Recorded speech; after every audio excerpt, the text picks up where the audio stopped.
அக்கம் சிவோகம் பவித்ரம்.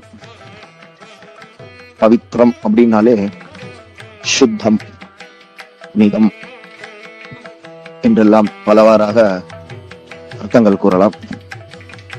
எந்த ஒரு ஆலயங்களிலுமே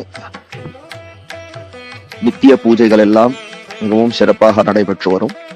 பெரிய ஆலயங்களிலே நித்தியம், நைமித்திகம், காமியம் போன்ற பல வகையான பூஜைகள் எல்லாம் நடைபெற்று வரும். அனுதினமும் நித்தியம் நடக்கக்கூடிய, இது தினமும் நடக்கக்கூடிய பூஜைகளிலே ஏதேனும் குறைகள் ஏற்பட்டால், கர்மாவிலே ஏதேனும் குறைகள் ஏற்பட்டாலும், விசேஷமான நடக்கக்கூடிய உற்சவங்கள், நித்திய உற்சவங்கள், நைமித்திக உற்சவங்கள், காமிய உற்சவங்கள் போன்ற உற்சவங்களிலே நித்திய பூஜைகள், நைமித்திக பூஜைகள், காமிய பூஜைகள் போன்றவற்றிலே ஏற்படக்கூடிய கர்மலோபம், தவறுகளுக்கு ஒரு பிராயஷ்சித்தமாக, கர்ம பூரகமாக, கர்மலோக பிதரமாக அதை சரி செய்யக்கூடிய வகையிலே செய்யப்படுகின்ற ஒரு விஷயம்தான் இந்த பவித்திரம் மாலை சுவாமிக்கு சமர்ப்பிக்கப்படுவது.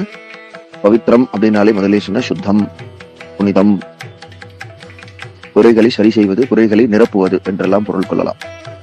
இப்படிப்பட்ட பவித்ரோத்சவத்தின் பத்தி, பவித்திர மாலைகளை பத்தி இந்த மூலமாக காணலாம்.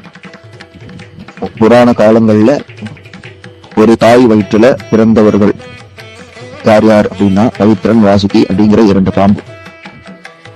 இந்த 2 பாம்பு என்ன பண்ணுது அப்படின்னா சிவனை நோக்கி தபம் பண்ணுதான்.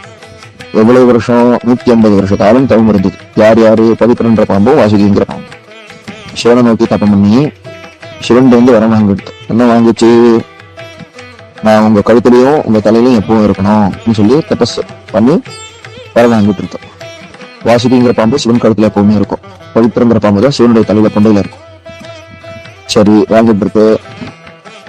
அது மாத்திரம் இல்ல, சிவன் இன்னொரு எக்ஸ்ட்ராவா போனஸ் கொடுக்குறார் சுவாமி. என்ன அப்படின்னா, வருஷா வருஷம் சுவாமி கோவில் ஆலயங்கள்ல பவித்திர உற்சவம் பண்ணல, சுவாமிக்கு நித்திய பவித்திரம்னு பேர். டெய்லியே பவித்திரம் சாத்துறது உண்டு. ஒரு அக்ஷதைகள்ல, சந்தனங்கள்ல நித்திய பவித்திரம் சாத்தல, பவித்திர உற்சவங்கள் பண்ணலன்னா பூஜை பலனானது உன்னை வந்து சேரும். யாரு? இந்த பவித்திரன் வாசுகி அப்படிங்கிற பாம்புக்கு போயிடும் அப்படிங்கிறது இந்த பவித்திரனும் வாசுகியும் பெற்ற வரம். இந்த பவித்திரம் முக்கியமா எதுல பண்ணுவா அப்படின்னு பார்த்தோம்னா, பட்டு நூல்களிலே ஒன்று சேர்த்து மாலையாக நெய்வது, மாலையாக செய்வது பட்டு பவித்திரமாகும். இதே இருக்கக்கூடிய நூல் இருக்கு இல்லையா, பட்டு நூல்களிலே பலவிதமான தெய்வங்கள் எல்லாம் வாசம் பண்ணுகின்றார். ஒரு பட்டு மாலைகளை நம்ம சுவாமிக்கு சமர்ப்பணம் பண்ணும்பொழுதோ, ஒரு பட்டு வஸ்திர சுவாமிக்கு சமர்ப்பணம் பண்ணும்பொழுதோ ஒரு என்ன பலன் ஏற்படுறதுன்னா, அந்த பட்டு மாலைகள்ல எத்தனை நூல் எவை இருக்கிறோம், ஒரு பட்டு மாலையில நூல் எவையெல்லாம் சேர்ந்து, பட்டு நூல் எவையெல்லாம் சேர்த்து தானே மாலை செய்யறோம். அதுல எத்தனை நூல் எவைகள் இருக்கின்றனவோ அவ்வளவு 1000 வருஷம் காலம் நாம வந்து சிவலோகத்துல வாசம் பண்ணலாம். நம்ம என்ன சுவாமிக்கு சமர்ப்பணம் பண்றோமோ அந்த சுவாமிகிட்ட வாசம் பண்ணலாம். நம்ம நல்லா வாழ்ந்து முடிந்து அந்த சுவாமிகிட்ட போய் சேரலாம். அவ்வளவு 1000 வருஷ காலங்கள் சுவாமிகிட்டே இருக்கலாம். பட்டு பவித்திர சாமிக்கு நம்ம சமர்ப்பணம் பண்ணும்பொழுது நம்மளுடைய தோஷங்கள், பாப்பங்கள் எல்லாம் நிவர்த்தியாகுது. பட்டு பவித்திரம் நாம அணிஞ்சிக்கும் பொழுது நம்மளுடைய பாப்பங்கள், தோஷங்கள் எல்லாம் நிவர்த்தியாகுது. நாம நித்தியமே டெய்லியே சுவாமிக்கு பூஜைகள் செய்யும் பொழுது பட்டு மாலையை கழுத்துல அணிஞ்சுட்டு சுவாமிக்கு பூஜைகளை பண்ணணும். அப்படி பண்ணும்பொழுது நம்மளுடைய தோஷ பாவங்கள் எல்லாம் நிவர்த்தியாகுது. நம்ம நினைச்ச காரியங்கள் சக்சஸ் ஆகுது. இந்த பவித்திரத்தை பற்றின பலன்களை இதோட பேர்